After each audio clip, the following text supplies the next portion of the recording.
Hüseyin geldi Kerbela'ya konak, gözlerinden ırak ya Resulallah.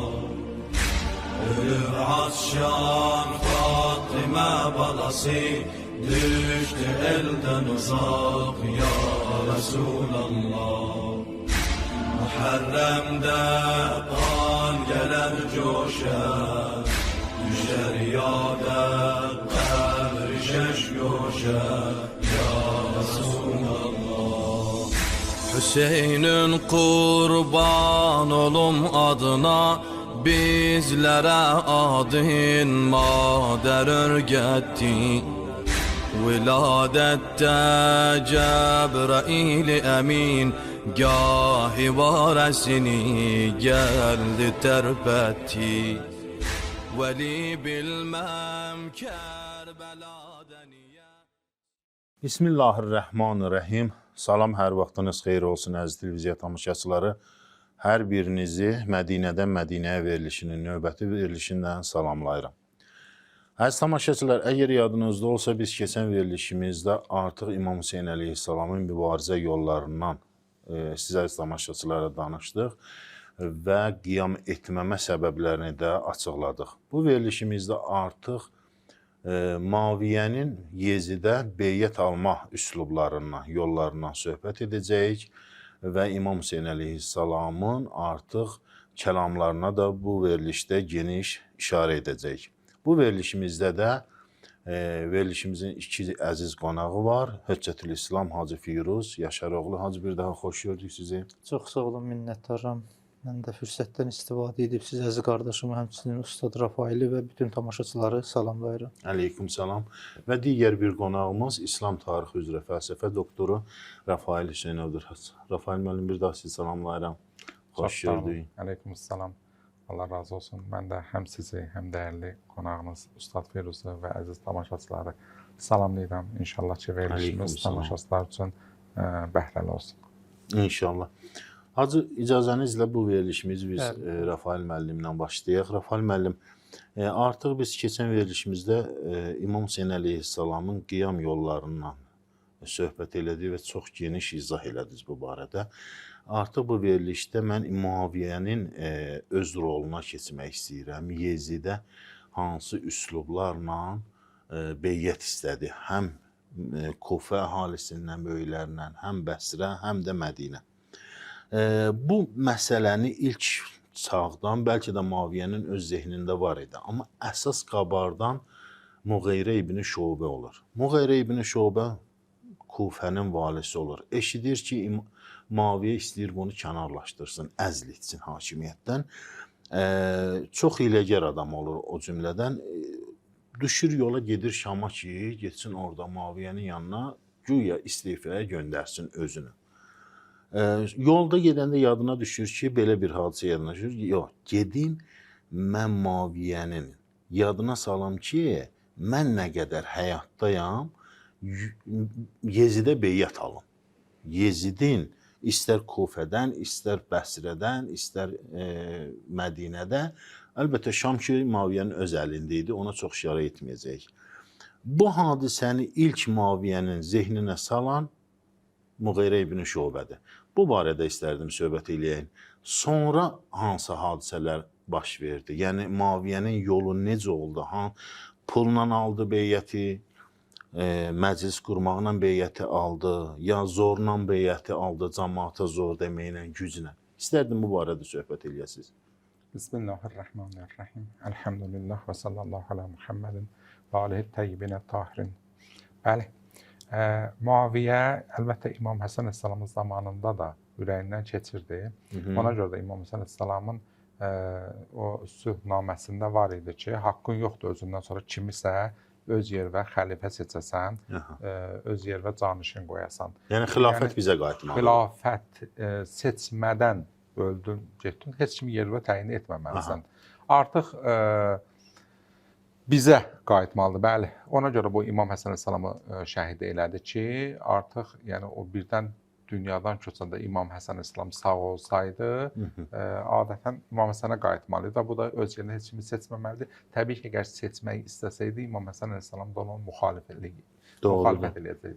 Bəli. Amma Muaviyyənin ümidi yox idi Yəzid xəlifə ola. Yəni heç zehninə gəlmirdi ki, Yəziddən də xəlifə çıxar. Yəzid bir cavan idi ki, İmam Hüseyn Salamın sözündə dəfələrlə bu var. Özü də cəmiyyətin içində Muaviyyənin üzünə şərabxor. İmam Hüseyn əleyhissalam Muaviyyəyə deyir ki, məclislərin birində, qoy getsin itlə oynasın, göyərçinlə oynasın, arağın içsin, sərxoşluq eləsin, kənizlərlə rəqs eləsin. Nə edirsən onu gətirirsən xilafət başına? Yəni İmam deməsi o belə bir adamdır, onun ləyaqəti yoxdur ki. Demək əvvəldən də Muaviyyə yəni ümidi yox idi buna. Yəzid hicrətin 26-cı, 25 ya 26-cı ildə 26-27 deyəndə var. Muaviyyə öləndə onun 34-35 yaşı vardı. Demək ilk dəfə qeyd etdiyiniz kimi Muğeyrət ibn Şöbə. Muğeyrət ibn Şöbə ərəbin ən hiyləgər şəxsidir və Muaviyyə də çox xidmət eləyib. Əmras onun yanında şagirddir. Belə bir hiyləgər insan idi. Bu qeyd etdiyiniz kimi Kufənin valisi idi. Eşitdi, o qədər zirənci idi. Qulağına gəldi çatdı ki, Muaviyyə bunu əzl eləyib. Kimi qoymaq istəyir? Səid ibn Ası qoymaq istəyir Kufəyə vali. Dedi, qoy gedim mən cəmaatın arasında biabır olacam deyəcəklər ki, Muaviyyə əzl elədi. Qoy qabaqcadan gedim, özüm istefamı verim. Deyim ki, mən dayı, dünya, yəni istəmirəm dünya ilə məşğul, hakimiyyət gözümdən düşüb, istəyirəm axirətimi yaşayam, axirət üçün çalışam. Yolda gedəndə fikirləşəcək ki, yox, şirin bir şeydir. Şirin bir şeydir, bəli. Yox, başqa yol, çarə düşünüm. İstefa bu həll yolu deyil. Bu yolu qoyum kənara, başqa yol düşünüm. Fikirləşir, nə edeyim? Aha, Muaviyyənin köhnədən bir arzusu var. Amma o arzunun həyata keçməyinə ümidi yoxdur. Doğrudur. Gedim ona ümid verim, özümü onun yanında şirin eləyim və bu işin həyata keçməyinə zəmanət verim. Deyim ki, mən zaminəm də bu işin həyata keçməyinə. Çünki Muaviyyə ümumiyyətlə zehninə gəlmirdi ki, Yeziddən xəlifə ola. Doğrudur. Bu gəlir, ilk Yezidin yanına gəlir, Muaviyyənin yanına getmir. Yezidin yanına gəlir. Deyir ki, bu atam qocalıb, bu insana ölüb gedəcək. Bu cəmiyyətdə də ümmət-i Məhəmməddə sallallahu əleyhi və səlləm səndən ləyaqətlisi yoxdur. Bu nə fikirləşir? İndi niyə bir ayağa qalxıb sənə bir şey eləmir? Beyət almır, sənin üçün bir iş görmür. Yezid də baxın, yəni axmaq bir cavan idi. Yəni onun həyatında var da, məsələn, özdəki Muaviyyə ona elə böyütmüşdü ki, ərköyün böyütmüşdü. Hər nə istəsəydi, Muaviyyə onun üçün yaradırdı. Doğrudur. Yəni etiraz yox idi. Muaviyyənin bir sözü var idi. Muaviyyə bir gün ona şeir deyir. Deyir, mən çalış şeirimə əməl eləyəcəm. Şeir də nədir? Çalış günahları gecəyə sal. Gündüz eləmə, cəmaət görüb narahat olacaq. Etiraz eləyəcək. Dostlar da rahat olacaq. Öz kimi də. Özü kimi. Deyir ki, çalış mənim şeirimə həyatında əməl eləyəcəm. Gecələr günah elə. Nə eləsən, araq içsən gecə et, nə eləsən qumar oynayırsan gecə elə. Deyir, gecə bir dənə pərdədir ki, sən evləri örtəcək. Demək, Yezid də belə idi. Yəni, gəlirdi, indi bəzən mövzudan uzaqlaşırıq, bəzən indi hal-hazırda da varlı insanların uşaqları var. Görürsən, nə istəyir, baxmır ki, onun məsləhətinə deyil. Heç çətinlik çəkmir. Bəli. Cəmaatın da haqqını kəsib verir öz uşağına ki, uşağı nə eləsin, çətinlik görməsin. Muaviyyə də belə idi. Və Yezid anası Bəni Kəlbdəndir. Bəni Kəlb İslamdan öncə xristiyan olublar. Doğru. Və ondan sonra da yəni o adət, xristiyanlıq adət-ənənəsi qalmışdı onların içində. Muaviyyə də onların arasında, Yezid də onların arasında böyümüşdü. Yəni İslam ruhiyyəsi yox idi bu adamda. Müəllimi də elə xristiyan olmuşdu. Demək, gəlir Yezidi vəsvəsə eləyir ki, göd at onun sorağına, denən ki, sənə nə eləsin, indidən başlasın, ayağa qalxsın, sənin üçün beyət alsın. Yezid gəlir atasına deyir ki, bəs nə üçün mənə beyət almırsan, çalışmırsan? Muaviyyə də yenə də yəni ümid yaranmır bunda, Muğeyrə gəlir. Muğeyrə gəlir ki, bəli, bu cavan düz deyir də. Bəs sən bilmirsən ki, bundan ləyaqət başlayır yalandan təriflər deməyə Yezidə, bundan ləyaqət çoxdur. Elə bilmə, cəmiyyətdə buna istək də yoxdur. Bax, bu dəqiqə gedim Kufədə sənə nə qədər beyət yığım gətirim. Cəmiyyət özü də hazırdır bu məsələyə. Cəmiyyətdə hazırlıq var. Muaviyyə deyir ki, get hələ bir fikirləşərəm biraz. Hələ sən də get gör, hələ bir analiz elə cəmiyyəti, gör vəziyyət necədir. Gör cəmaatın düşüncəsi, baxışı, böyüklərin baxışı Yezidin xəlifə olmağa necədir? Əgər görsən ki, məsələn bir necə deyirlər, ümid var. Ümid var. Hə, ondan sonra gələrsən yanıma deyərəm nəyinə. Yəni Muaviyə hələ Muğeyrə ibn Şöbəni qaytarır, yenə Kufənin Yenə varisi qaytarıb edir. Kufənin varisi. Artıq niyə? Çünki onda bir ümid yaradıb və artıq heç o sözün də üstünü açmır ki, Bir mən yol istəyirəm səni göstərir. əzl eləyəm. Bəli. Bu qayıdır Kufəyə. Rəfal müəllim, çox gözəl, bu çox maraqlı bir hadisədir, tarixdə qeyd olunan bir hadisədir. Bunun barəsində yenə qayıdacaq sizə. İcazə versəz mən bir dəqiqədə bu məsələni tamamlayım. Necə oldu? Sonra ola bilsin yaddan çıxsın. Muğeyrə qayıtdı Kufəyə. Kufəyə qayıdandan sonra başçılarla görüşdü, Bəni Üməyyədən olanlarla görüşdü. Bir dəstə 10 nəfər adam topladı. Oğlu Musa adında oğlu vardı. Onda 30.000 dinar bunlara yol pulu verdi. Yolda xərcləyərsiniz. Bunları göndərdi Muaviyyənin yanına. Gedirsiniz orada elə bir təsvir yaradırsınız ki, da elə Kufə hazırdır Yezidin beyətinə. Bax, elə xarab eləməyin işləri. Elə eləyin ki, Muaviyyə tam ümidvar olsun. Doğrudur. Bunlar gəldilər, Muaviyyə də uşaq deyil ki. Bunlar gəldilər Muaviyyənin yanına. Muaviyyə soruşdu ki, bu Musadan, öz oğluna vermişdi pulu, Muğeyrənin oğlu. Soruşdu ki, bunlar başladılar oradan-buradan danışmağa, cəmiyyət hazırdır, bu dəqiqə hamı istəyir ki, Yezidlə beyət etsin. Soruşdu ki, dininizi neçəyə satdınız, bunu denə. Bunlar deyir, dini neçəyə satdılar, səndən gələnlər. Bu da indi gizlədə bilmir də, deyir 30.000 dinara. Deyir, nə ucuz satıblar? Muğeyrə nə ucuz alıb bunların dinin? Vəziyyət belə idi. Demək istəyir ki, cəmiyyətin hamısı belədir də. Bəli. Doğrudur. Allah razı olsun. Acı bu barədə əlavələriniz varsa buyurun. Bismillahirrahmanirrahim və bihi nəstəin. Bəli, Rəfal müəllim çox gözəl məsələlərə işarə elədi. Muaviyyə öz oğlun hamıdan daha çox tanıyırdı və həqiqətən də bilirdi ki, bunun ləyaqəti yoxdur. Amma Muğeyrə və Muğeyrə kimilər, o yaltaqlar öz məqamlarına xatir, öz dünyalarına xatir o ümidi yaratdı Muaviyyədə və Muaviyyə də əlindən gələni etdi. Doğru. Hətta Rəfal müəllim işarə elədi, sonradan İmam Hüseyn əleyhissalamın kəlamlarına da biz işarə edəcəyik. Muaviyyə dünyasını dəyişəndə, baxmayaraq ki, indi Muaviyyə xəstə yatırdı, artıq özü hiss eləmişdi, dünyasını dəyişir. Bunun oğlu Yezid də bilirdi və ölüm yatağında gərək Yezid bunun ətrafında olardı, evində, sarayında olardı. Nəql edirlər ki, hələ o zamanın özündə Yezid gedmişdi ova.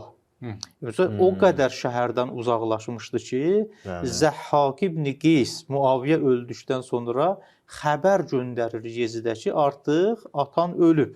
Qayıd gəl, fürsətdə artıq sənin üçün cəmaatdan beyət alaq. Nəql edirlər, tarixdə yazıblar ki, 3 gün sonra çatır. Yəni Muaviyyə öldükdən 3 gün sonra qayıdır Dəməşqə, Şama. Və tarixdə qeyd olunur, Muaviyyənin ölümü ki, hicrətin 60-cı ilində, Rəcəb ayının 15-i, başqa rivayətləri də vardı, təqribən 19 il, yəni xilafətçilik eləyir. Əli əleyhissalam dünyasını dəyişəndən sonra təqribən 19 il xilafət məqamında olur. Çoxlu zülmlər edir. Ən böyük zülmü də elə Əli əleyhissalamın haqqını qəsb eləməsi, Əli əleyhissalamın şiələrini öldürülməsi.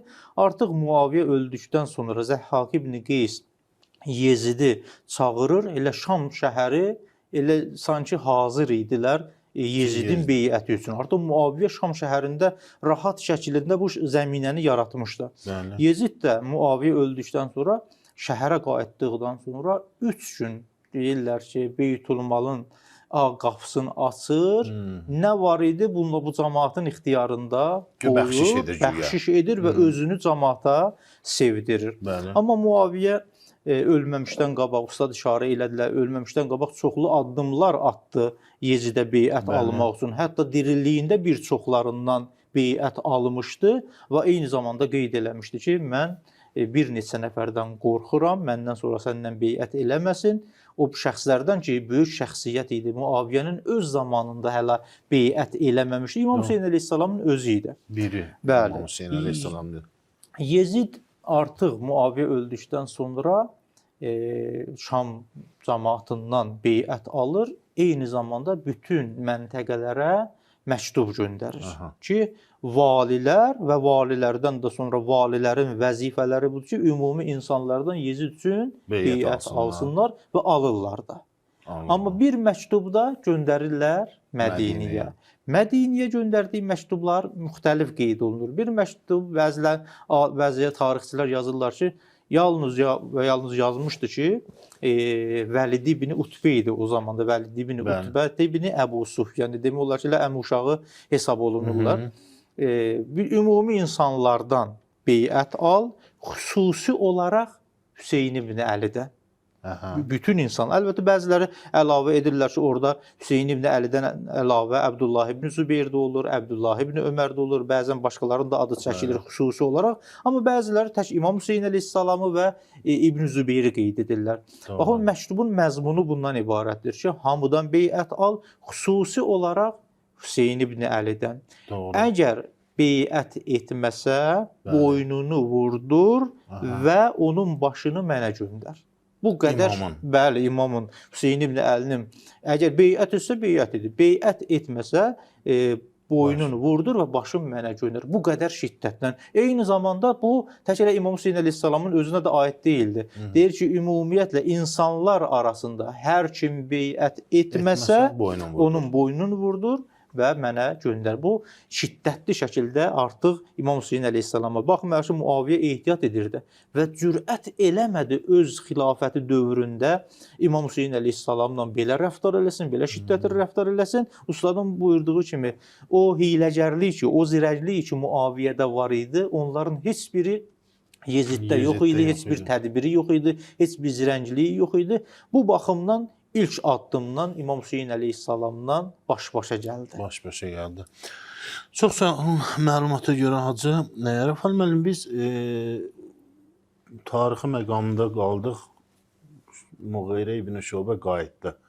Kufəyə bir qrupu göndərdi ki, Şama getsin, Yezidlə beyyət eləsinlər. Muaviyyəni inandırsınlar. Muaviyyəni inandırsınlar. Bəli, buyurun, davamı siz danışın. Bundan sonra Muaviyyə Bəsrəyə də məktub göndərdi. Bəsrənin valisi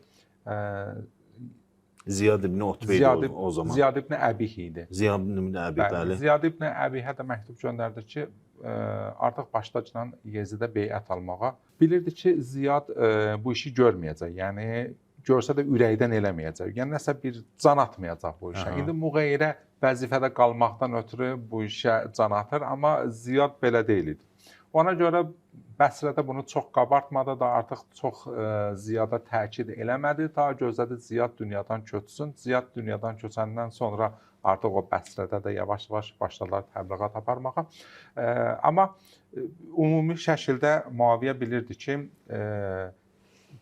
Mədinənin valisinə də, yəni Vəlidə də və ondan qabaq Mərvana da tapşırmışdır ki, Yezidə beyət al canan. Doğrudur. Amma onlar və mənə xəbər verin ki, nəticəni xəbər verin. Cəmaatın reaksiyası necə oldu? Bəli, beyət elədilər, eləmədilər, hansı reaksiyanı göstərirlər bu məsələdə. Birdən belə olar ki, məsələn, qalxıb məni də hakimiyyətdən salarlar. Onun tez-tez öyrənirdi ki, mənə xəbər çatdırın. Ona da xəbər çatdılar ki, yox, məsələn, belə də rahat deyil burada Yezidə beyət almaq. Xüsusilə bir neçə maneələr var, məsələn, böyük şəxsiyyətlər var, Əbdurrahman ibn Əbu Bəkir var, Abdullah ibn Cəfər, Abdullah ibn Zübeyr və ən əsası İmam Hüseyn əleyhissalam. Bunlar ki, beyət eləmirlər və insanların çoxu da bunlara baxıb. Bəni Haşim ümumiyyətlə heç kim beyət eləmir. Muaviyyə dedi ki, yox, Mədinəni elə özümə tapşırın, özüm gələcəm. Dəfələrlə həcc bəhanəsindən gəldi Mədiniyə. Gizli görüşlər keçirdi. Məsələn, bir görüşündə Abdullah ibn Zübeyr, Abdullah ibn Cəfər, Abdullah ibn Ömər və Əbdurrahman ibn Əbu Bəkir bunları yığdı, topaladı. İmam Hüseyn əleyhissalamdan yox. İstəyirdi birinci bunların nəzərini cəlb eləsin. Bunlardan Yezidin beyəti barəsində, Yezidə beyət etmək barəsində soruşdu. Bunlar tez etiraz elədilər, xüsusilə Abdullah ibn Zübeyr. Abdullah ibn Ömər bir insan idi ki, hər yerdə mənfəət olsaydı, onun dalıcaydı, hər yerdə qorxsaydı, tez təslim olurdu. Amma Abdullah ibn Zübeyr yox, özünün üçün tamahı var idi xilafətdə. Ona görə o etiraz layiq bilmirdi. Alınmadı. ümumiyyətlə məclis dağıldı. Bu səhərsi günü gəldi məsciddə cəmaata elan elədi. Və İmam Hüseyn əleyhissalamdan bir də Abdullah ibn Abbası ayrı dəvət eləmişdi. Bu 3-4 nəfəri dediyimi ayrı. Abdullah ibn Abbasla da İmam Hüseyn əleyhissalamı ayrı bir məclisə dəvət elədi ki, heç kim yox idi. Yalnız 3 idilər. Yəni Muaviyyə, Abdullah ibn Abbas və İmam Hüseyn əleyhissalam. Üçün özü tapşırmış ki, üçüncü bir adam olmasın. Niyə olmasın? Bilirdi ki, İmam Hüseyn əleyhissalam bunu rüsvay eləyər, yanında başqa bir adam olmasın ki, abır getsin. Gəldi, başladı oradan-buradan danışmağa və İmam Hüseyn əleyhissalamı həm də Abdullah ibn Abbası çox gözəl şəkildə ehtiramla qəbul elədi, qarşıladı və sözün üzünü açdı Abdullah ibn Abbasa müraciət eləyərək ki, sənin nəzərin nədir? İndi bu Yezdə beyət etmək barəsində İmam Hüseyn əleyhissalam Abdullah ibn Abbasa işarə edir, sən dayan. Dayan. Əsas mənəm. Bu müqəddimə olaraq səni dindirir. Əsas mənəm. İmam başladı. Sən onu burax getsin o iti ilə, nə bilim göyərçini ilə, meymunu ilə oynasın, getsin rəqsini eləsin, getsin şərabını içsin. Bu nə düşüncədir? Bunu gətirmək istəyirsən xilafət başına. Bir. İkincisi, sən məgər əhd peyman bağlamamısan ki, özündən sonra heç kimi gətirməyəsən. Və ondan layiqli insanlar cəmiyyətdə ola-ola, niyə onlara, bunda nə vaxt dedi? Qayıt dedi ki, mən ondan layiqli adam görmürəm cəmiyyətdə. Yəni, xilafətə ondan layiqlisini görmürəm. İmam dedi ki, yalan deyirsən. Doğrudur. Elə insanlar var ki, Peyğəmbər zürriyyəsidir, ondan layiqlidir. Dedi ki, yəqin özü demək istəyirsən. İmam dedi, bəli, əlbəttə özümü deyirəm. Doğrudur. Yəni, o şərab içən buna layiq deyil və bunu deyəndən sonra məclis dağıldı və təbii ki, Abdullah ibn Abbas da İmam Hüseyn əleyhissalamdan sonra imamın sözünü təsdiqlədi ki, bəli, düz deyir, Fatimə balasıdır, Peyğəmbərin nəvəsidir və bu işə layiqdir və sən də gərək bu işi görməyəsən. Durdu, getdi Məkkəyə. Məkkəyə gedəndən sonra orada da oranın valisinə tapşırdı ki, artıq beyət alcılan. Məkkədə elə bir böyük şəxsiyyət yox idi ki, məsələn, etiraz eləsin. Ümumi kütlə idi ki, hakimiyyətin iradəsinə tabe idilər. Yəni, Muaviyyə baxmayaraq ki, özü getdi Mədinəyə, orada beyət alsın, Muaviyyə özü də bir nəticəyə çatmadı. Xeyr, nəticəyə çatdı. Əlbəttə, bunların yanında nəticəyə çatmadı. Bu 5-6 nəfər. Amma elə İmam Hüseyn əleyhissalamdan ki, ayrıldı, gəldi Mədinəyə, cəmaata elan elədi ki, yığılsınlar hamı məscidə. Hamı məscidə yığılandan sonra gəldi, orada çıxdı minbərə, açıq-aşkar elan elədi ki, siz bilirsiniz də, artıq mən qocalmışam, ölüb gedəcəm və öz yerimə Yezdi layiq bilirəm. Həqiqətdə Muaviyyə ölməmişdən qabaq beyəti almışdı əksəriyyətinə. Yeganə şəxslər ki, o İmam Hüseyn əleyhissalam idi, Əbdullah ibn Zübeyir idi, 3-4 nəfər belə şəxsiyyətlər var idi ki, onlar beyət etmədilər. Elə Muaviyyə də narahatçılığı elə bunlardan idi. Yəni, Yezidi tanıyırdılar da, bunlar kimdir? Yezidin məktubu, Vəlid ibn Utbəyə olan məktub. Orada bir kəlmə var. O kəlmənin mənası var. Deyir ki, yenidən Mədinə cəmaatından beyət. Mənası nədir? Yəni, bundan öncə beyət eləyiblər, bir daha eləsin. Bəli, artıq öldükdən sonra sanki rəsmi olaraq Muaviyyə ölüb, yeni xəlifə gəlib, beyətlərin təzəliyirlər. Hacı, Muaviyyə Yezidi həqiqətən tanımırdı kimdir, ya Yezid Muaviyyənin o övladı olduğuna görə, ona eşq bağladığına görə Yezidi istəyirdi özünə təyin eləsin, öz yerinə təyin eləsin. Baxın, ustad da keçən verilişlərin birində işarə eləmişdilər. Muaviyyə, Əbu Süfyan, bunlar Peyğəmbərin azad etdikləri idi. Bunlar münafiq idilər. Bunlar zahirdə müsəlman olmuşdular. Bunlar Peyğəmbəri istəmirdilər. Peyğəmbərin adı azanda çəkiləndə bunlar narahat olurdular.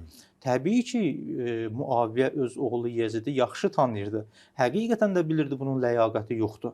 Amma məqam elə şirinliyi vardı ki, istəyir. İndi müasir dünyamızda da görürsən, bir məqama gələndə özü gedməmişdən qabaq şəraiti elə yaradır ki, öz övladına, nəslində davam eləsin. Bu yaxşı hal deyil. Amma ustad işarə elədiyi kimi mən bir məsələyə işarə eləmək istəyirəm. O ki, İmam Muaviyyənin hətta özünə deyirdi ki, sənin oğlunun ləyaqəti yoxdur, o fasiqdir, şaribi xəmirdir, şərab içəndir. Bunu biz İmam Hüseyn əleyhissalam ilk dəfə Muaviyə öldükdən sonra imamdan beyət almaq istəyəndə də imam açıq-aydın şəkildə bunu orada deyir. Belə ki, Yezid məktubu ki göndərir Vəlid ibn Utbəyə, Vəlid ibn Utbə Mərvanı çağırır. Bu Vəlid ibn Utbə ilə Mərvan bir-birindən münasibətləri də yaxşı olmur. Səbəbi də bundan ibarətdir. Vəlid ibn Utbədən əvvəl Mərvan idi Mədinənin xəlifəsi. Sonra Mərvan çıxmışdı, Vəlid onun yerinə gəlmişdi. Amma Mərvanın bir siyasəti var idi. Mərvanın necə deyirlər, təcrübəsi var idi. Deyirlər ki, Yezidin elçisi gecə vaxtı gəldi. Mədinəyə yetişdi. Elə gecə ikən üçün məktubun da məzmunu çox şiddətlidir. Bu məktubum sənə çatan kimi Hüseyn ibn Əlini, İbn Zübeyri və bir neçə nəfəri çağırırsan, onlardan beyət alırsan. Gecə vaxtı ilə göndərdi. Abdullah ibn Əmir adında bir şəxsi göndərdi İmam Hüseyn əleyhissalamın evinə, Zübeyrin dalıyca. Bu şəxs getdi, evlərində tapmadı, getdi Mədinə məscidinə. Görür ki, İmam Hüseyn əleyhissalam da oradadır, İbn Zübeyir də oradadır. Elə bir-birinə söhbətləşirlər və gedib bu xəbəri çatdırdı. Əlbəttə, orada xəbər demədilər ki, Muaviyə ölüb. Deyir ki, Vəlid ibn Utbə sizi sarayına çağırır. İmam buyurdu ki, sən get, biz gələrik. Bunlar getdikdən sonra İbn Zübeyir də təcrübəsi var, məlumatı var, zirəng bir insandır. Amma İbn Zübeyir hər nə qədər böyük olsa da İmam Hüseyn əleyhissalamın yanında özünü kiçik bilirdi. İmam Hüseyn əleyhissalama üst tutub deyir ki, görəsən, məsələ nədir? Gecənin bu vaxtında bizi saraya dəvət edir. İmam Hüseyn əleyhissalam buyurur ki, əzunnu ənnə tağiyyətəhum qəd hələk. Bu əzib sözdür. Deyir, mən güman edirəm ki, hələ rəsmi elan olunmamışdı. Hələ Mədinə cəmaatı da bilmirdi. İlk elçi gəlmişdi Vəlidin sarayına, Vəlidə demişdi. Deyir, mən güman edirəm ki, bunların tağiyyəsi, o tağiyyə zalim hakimə işarədir ki, məqsəd Muaviyyədir. Deyir, mən güman edirəm ki, Muaviyyə ölüb, həlak olub, o bizi çağırır gecə vaxtı, bizdən beyət almaq istəyir. Və sonra hətta bunu da nəql edirlər ki, İmam Hüseyn əleyhissalama deyir ki, bunu sən hardan bilirsən? İmam buyurur ki, mən gecə bir yuxu gördüm. Bu gecə bir yuxu gördüm ki, gördüm Muaviyyənin mənbəri alt-üst olub və onun evi yanmaqdadır. Bu təbir və bu yuxunun təvili ilə Muaviyyənin ölməsidir. İbn Zübeyir də təsdiqləyir. Hələ mən bu məsələ işarə edirəm ki, Zübeyir deyir ki, əgər o bizi beyətə çağırırsa, sən nə edəcəksən? Mən güman edirəm ki, o sənə zərər vura bilər. İmam Hüseynə deyir. İmam Hüseyn əleyhissalamı deyir. Burada artıq mən başlayıram İmam Hüseyn əleyhissalamın kəlamına. İmam buyurur ki, bu söhbət Mədinə məscidindədir. Hələ Vəlid ibn Utbənin sarayına getməyiblər. Zübeyrlə İmam Hüseyn əleyhissalamın dialoqudur. İmam buyurur ki, inni la ubayi'u lehu əbədən. Mən Yezidə heç vaxt beyət etməyəcəyəm. Niyə? Li'annal əmrə innəmə kana li bədə ustad işarə elədi. Çünki əmir, yəni bu xilafət əmri İmam Həsən Muaviyyədən sonra qardaşım İmam Həsən əleyhissalam üçün olmalı idi. Yəni bu hakimiyyət də, çünki sülhnamənin bir İmam Hüseyn əleyhissalam da kəlamına işarə elədi. Fəsənə Muaviyyə ma sənə, lakin Muaviyyə etdiyini etdi. Doğru. Yəni Yezid üçün bütün insanlardan beyət aldı. Və hələfə li əxil Həsən ənnahu la yüzəlül xilafətə li əhədin min bə'di. Bir halda ki, and içmişdi ki, Muaviyyə özündən sonra xilafəti öz övladlarına verməsin. Yalnız və yalnız xilafəti verməli idi qardaşım Həsənə. Buyurur ki, davamı da vardı, mən üzərindən keçirəm. Fə inkana Muaviyyə qəd xərəcə min dünyahu. Əgər Muaviyyə həqiqətən ölübsə və ləm yəfili mənə xilafəti vermirsə, bu əhdinə vəfa eləmirsə, bima zəminə bir halda ki, özü buna zəmanət eləmişdi, fəqəd vəllahi ətana ma la qivamə lənə bihi unzur Əba Bəkir. Əba Bəkir İbn Zübeyrin kunyəsidir. Ənni la ubayi'u li Yezid, mən Yezidə beyət etməyəcəm. Niyə? Yezid rəculun fasiqun, elə bir şəxsi fasiqdir. Mu'linul fisk, bir var fasiqdir, ustad işarə elədiyi kimi, gecə vaxtları Muaviyyə kimi fisk-i fücur işlər görsün. Xeyr, mu'linul fisk.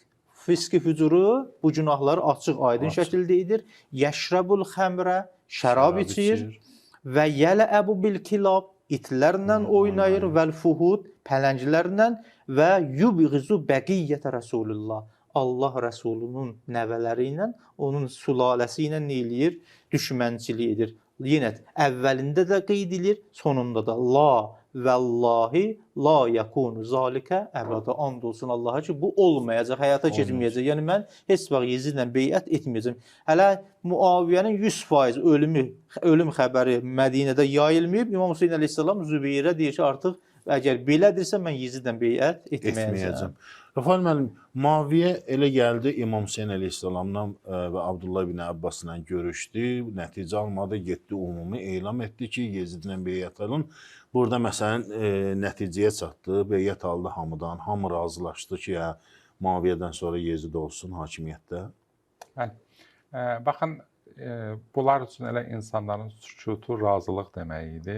İnsanların etirazı yox idisə, elə bu onlar üçün beyət hesab olunurdu. Əlbəttə o məclisdə də İmam Hüseyn əleyhissalam sakit qalmadı.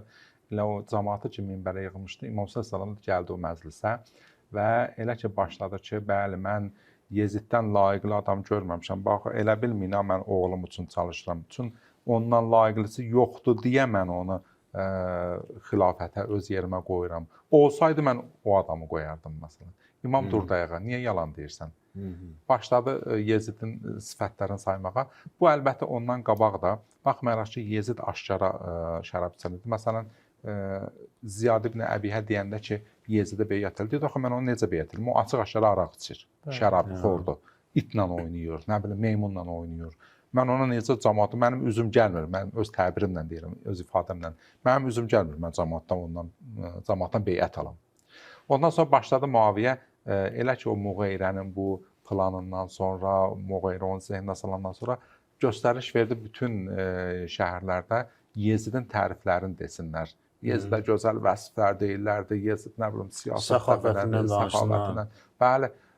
Yezidə hər yerdə təriflər deyirlərdi. O qədər təriflər deyirlərdi ki, artıq o fisk, o fücuru yavaş-yavaş unudulurdu. Onlar yaddan çıxırdı, bu təriflər yadda qalırdı. Bununla zəmin yaratdı həqiqətdən. Elə xüsusilə Mədinədə də. Mədinədə də Bəni Üməyyənin tərəfdarları və Bəni Üməyyənin öz nəslindən insanlar çox idilər. Bəli. Və İmam Hüseyn əleyhissalam orada etiraz elədi ki, niyə? Yəni ondan layiqlisi də var və Yezid də bu şəkildədir. Sonra İmam dedi ki, bax biri mən. Yezidin atası mənim atamdan yaxşıdır, anası mənim anamdan yaxşıdır, mənim anam da onun anasından yaxşıdır, atam da onun atasından yaxşıdır. Muaviyyə qayıtdı dedi ki, hə, ola bilər sənin anan onun anasından yaxşı olsun, Qureyşdəndir. Əlbəttə Qureyşdən də olmasaydı yenə də yaxşı idi, çünki Peyğəmbərin qızıdır. Amma atası yox. Yəni İmam Əli yox. Yəni İmam Əli məndən yaxşı deyil. Allah bizim aramızda hökm çıxartdı. Kimin mənfəətinə oldu? Mənim mənfəətim oldu. Ha, yəni Allah istədi. Burada da o cəbr əqidəsini qabağa sürürdü. Beləliklə sonra başladı imama nəsihət eləməyə, bir tərəfdən təhdid eləməyə imama. Get sən Bəni Haşimə başçılıq elə, get təqva ilə məşğul ol, nə bilim, get ginən cəmaata nəsihət elə ginən. Sən get evə, sən belə şeylərdən işin olmasın və bir növ imamı təhdid elədi. Və mən səbr eləyirəm, məndən sonrağı sənə səbr eləməyəcək. Biraz müğayət ol cinən, yəni danışıqva fikir ver cinən, bir cür imamı təhdidlər elədi. İmam da gördü ki, yəni cəmiyyətdə bu imamla həmrahlıq eləyən cəmiyyət sayı çox azdır, yoxdur demək olar və artıq imam da tək başına bir iş görə bilməyəcək. Cəmaat hamısı bu zülmlə, bu işlə razılaşırlar.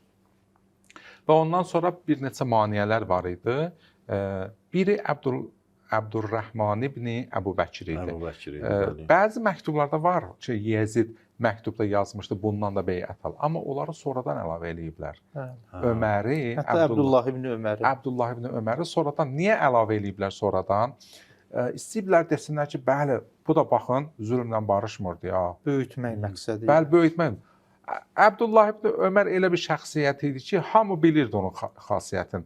Onu qorxutsaydılar, o çəkilib oturacaqdı yerində. Muaviyyə də demişdi, Muaviyyənin kəlamlarında var. O qədər önəmli deyil. O bir dənə ibadət əhli deyil, otursun məscidin bir küncündə öz ibadəti ilə məşğul olsun. Gözləyir ki, kimsə buna gətirib hakimiyyəti kəlli versin, hə onu da qəbul edəcək. Yoxsa belə özün təhlükəyə atan deyil bu adam. Əbdurrahman ibn Əbu Bəkri yazırlar ki, ondan qabaqdan bu ölmüşdü. Bu yuxuda ölmüşdü. Muaviyə öldürtdürmüşdü.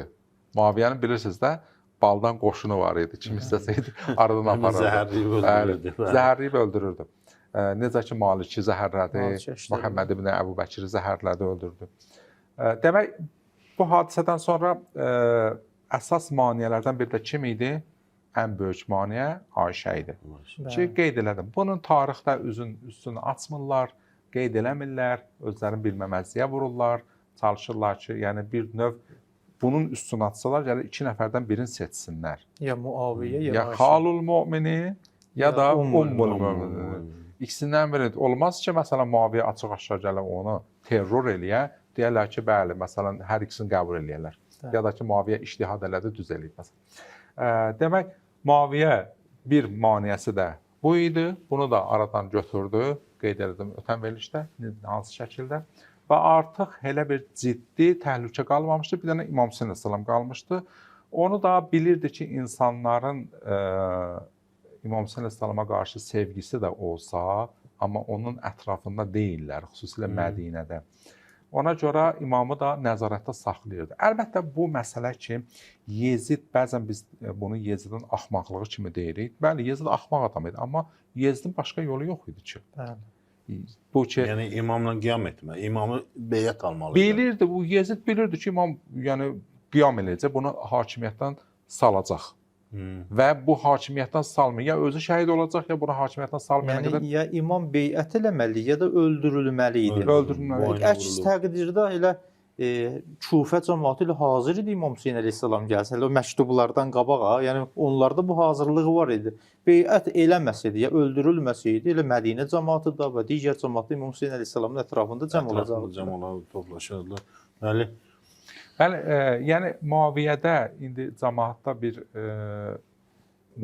razılıq da, zahirdə də olsa razılıq var idisə də, amma Yeziddə qalmaqal çox idi. Dedikodu çox idi cəmiyyət içində.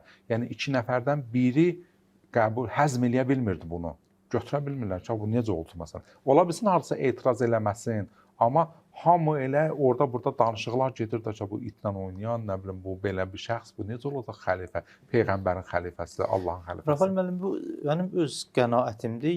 Keçən verilişlərdə də işarə oldu. Mənə elə gəlir Muaviyyənin zamanı ilə ki, dünyasını dəyişdi, indi Yezid xilafətə gəldi. Şərait heç də dəyişməmişdi. Həmin şərait idi, həmin insanlar idi. Dəyişən Muaviyyə ilə Yezid idi. Ona görə İmam Hüseyn əleyhissalam Muaviyyənin zamanında artıq qiyam etmir, amma Yezidin zamanında açıq-aşkar qiyam edir. Yəni acı deyə bilərik ki, elə Yezid bəlkə bir 5 ildə, 7 ildə, 8 ildə tez bir zamanda hakimiyyətə gəlsəydi, imam elə o zaman qiyam edərdi. Bəli. Mən bu qənaətə gəlmirəm. Bəli, doğrudur. İmam Həsən əleyhissalam da əgər sağ olsaydı, həmən qiyam eləyəcəkdi, sülh eləməyəcəkdi və Yezidlə əleyhinə. Muaviyyə bir sözü var. Deyir ki, öləndə bir neçə məsələni çox təkrar edir. Biri bu hücrü öldürməyi çox təkrar edir. Hey deyirdi ki, mənim hücrlə uzun bir günüm var, uzun bir fasiləm var. Yəni mən ondan qiyamətdə üzləşəcəm. İkinci məsələ bu idi, deyirdi ki, Yezid olmasaydı mən hidayət yolunu gedərdim. Öz vəsiyyətlərində bunları deyir. Bəli. Demək istəyir ki, yəni əgər Yezid olmasaydı, Yeziddən ötürü çox çətinliyə düşdü o. Yəni baxın, insanları razı salmaqdır. Neçə dəfələrlə Mədinəyə getdi. Nə qədər insanlarla üzbəüz oldu, töhmətlər eşitdi. İmam Hüseyn əleyhissalam ona da nələri demədi.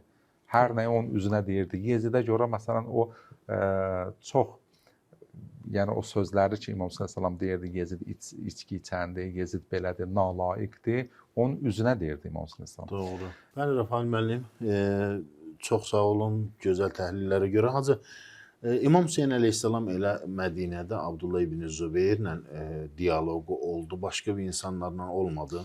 Elə o diyaloqdan sonra Şamil müəllim artıq çağırmışdılar. Hətta İmam Hüseyn əleyhissalam, yəni məcbur idi getsin.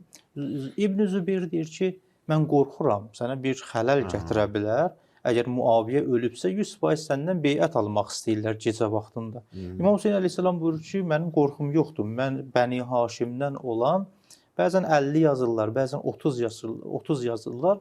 30 dənə cavanla birlikdə gedirlər və hamısı da üzərində silah, qılıncla gedirlər. İmam buyurur ki, mən daxil oluram. Əgər mənim səsimi eşitdiniz, onda siz də daxil olarsınız saraya.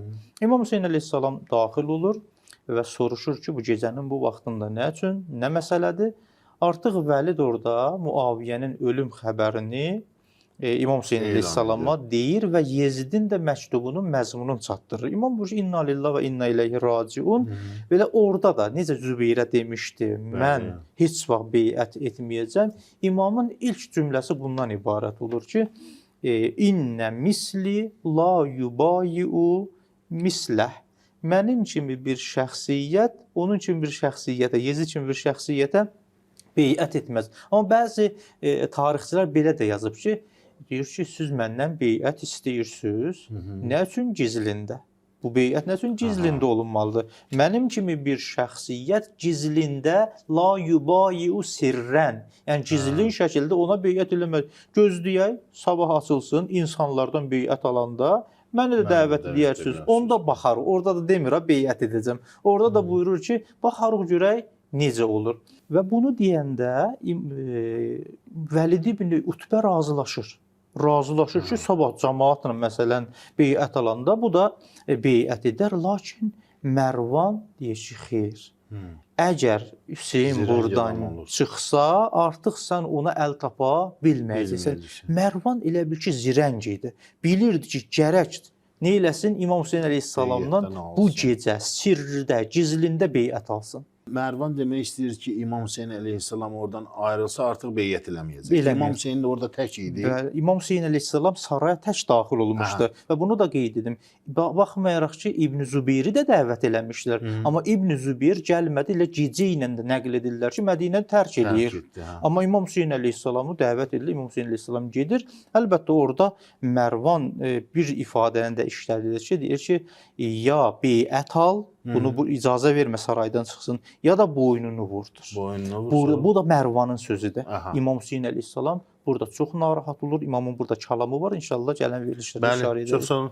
Rafael müəllim, burada 1 dəqiqə bizə, 2 dəqiqəyə çox olsa izah edərdiniz. Niyə İmam Hüseyn əleyhissalamdan gizlin beyət almaq istəyirdilər? Yəni cəmaatın qarşısında beyət almaq istəmirdilər. Baxın, Muaviyyənin ölümü Mədinədə yayılmamışdı hələ və Yezidin də məqsədi bu idi ki, məktubunda da qeyd olunur, səhv etmirəmsə, ki, bu xəbər Mədinə cəmaatına yayılmamış, sən İmam Hüseyndən və Abdullah ibn Zübeyrdən beyət alacaqdır. Səbəb bu idi ki, əgər xəbər yayılsaydı, cəmaatın gözü olacaqdı İmam Hüseyndə. Görək o neynir. Və İmam Hüseynin bir tədbiri vardı, gözəl tədbiri var idi. Onların qabağına qoyub, onların yolunu bağlamışdı. O nə idi? İstəmirsən məndən beyət, sabah cəmiyyətə elan eləyin, məscidə hamını yığın, mən də gəlim orada hamı kimi. Baxın, imam nə edirdi? İmam demək istəyirdi, mən orada beyət eləməyəcəm, cəmaat da eləməyəcək. Bunlar da bilirlərdi imamın yolunu. Və bilirlərdi ki, nəinki bundan qabaq Bəni Haşim beyət eləməmişdi, amma əksər insanlar beyət etmişdi. Amma bu dəfə vəziyyət fərqli idi. İnsanlar baxacaqdı İmam Hüseyn əleyhissalama. Elə ki, görsəydilər beyət eləməyib, artıq istər-istəməz bir çaxnaşma yaranacaqdı Mədinədə. Yəni, ümumi şəkildə beyət alınmayacaqdı və etirazlar artacaqdı. Ona görə vəziyyət xarab olub. Bunu Yezid baxmayaraq axmaq idi, amma özü yaxşı bilirdi ki, müşavirləri var idi. Elan olunmamışdan gərək beyət alınsın. Amma İmam Hüseyn əleyhissalam elə məsciddə birincisi Zübeyrin oğluna dedi. Ondan sonra İmam Hüseyn əleyhissalamın ətrafındakı insanlar bildilər. Yavaş-yavaş söz yayıldı. Əlbəttə, Bəni Uməyyəni də insanları bilirlərdi ki, Muaviyyə ölüb. İmam Hüseyn əleyhissalam bu yolu onların qabağına qoydu. Onların demək olar ki, planların alt-üst elədi. Onlar bir plan cızmışdılar ki, Mərvan da qabaqcadan da hətta imamı çağırmamışdan əvvəlcədən bilirdi ki, imam beyət eləməyəcək. Deyirdi, beyət elə. Gördün, eləmir, boynun vurculan. Yəni, həqiqətdə bilirdilər beyət eləməyəcək. Bunların, yəni Mərvanın təkidi bu idi ki, artıq boynu vurulsun. Bəli, qoyma, buradan çıxsın. Buradan çıxdı. Həm Abdullah ibn Zübeyr, həm İmam Hüseyn. Bunlar gedəcəklər, özlərinə ətraf toplayacaqlar və Mədinədən çıxacaqlar. Ondan sonra bizim əlimiz olaraq ki, çatmayacaq heç, problemimiz daha da böyüyəcək. Gərək bir qoşunla üzbəüz olaq. İmam Hüseyn əleyhissalam həm də bunu bilirdi ki, yəni bundan xəbəri var idi, ora girsə geri qayıtmayacaq. Ona görə Mədinənin cavanları ilə getdi də sarayın Bəni Haşimin cavanları ilə. Bəli, Rafael müəllim, çox sağ olun. Bizim verilişimiz vaxtı sona çatdı. Hacı, sizə də təşəkkür edirəm. İnşallah gələn verilişdə bu söhbətin davamını elətdirərik. Allah sizdən razı olsun. Sağ olun. Bəli, əziz televiziya tamaşaçıları, bununla da bizim verilişimiz sona çatdı. Gələn verilişlərdə görüşmək ümidi ilə Allah amanında. Hüseyin geldi Kerbela'ya konak, gözlerinden ırak ya Resulallah. Ölür Asşan Fatıma balası, düştü elden uzak ya Resulallah. Muharrem'de kan gelir coşar, düşer yâde kadri şeş yoşar ya Resulallah. Hüseyin'in kurban olum adına, bizlere adın mader örgetti. Viladette Cebrail emin, gahi varesini geldi terpetti. Veli bilmem Kerbela'deni